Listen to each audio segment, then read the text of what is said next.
Yazıçılıq istedad, zəhmət, bir də cəsarətdir. Bu cür olmasa, yazıçı olmaz.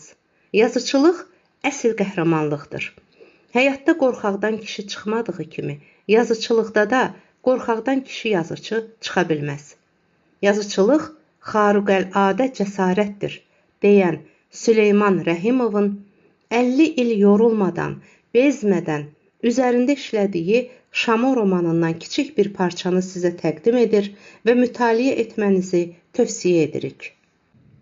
Yoldaşlar, bugün siz Gürcüstan və Zəngəzurun bu uca qarlı dağlarında, şaxtalar altında, buzlar içində yatışır.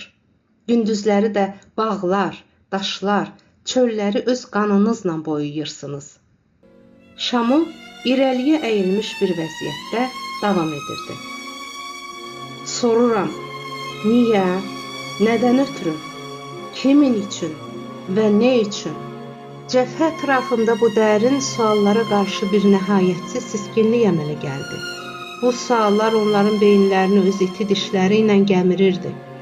Gəzinmədə olan Müseyib bəylə zabitlər bu gənc və əzəmətli qurdun nə demək istədiyini bilmək üçün yaxına gəldilər. Şamo bu dəfə yumruğunu düyünləyib bir şeyi toxmaqlayaraq kimi əlavə etdi.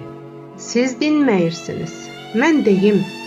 Biz öz zəhmətkeş qardaşlarımızın üzərinə hücuma keçərkən Sultan bəylər, Andraniklər, Drolar, pulemyotların toqqultusundan həzz alırlar.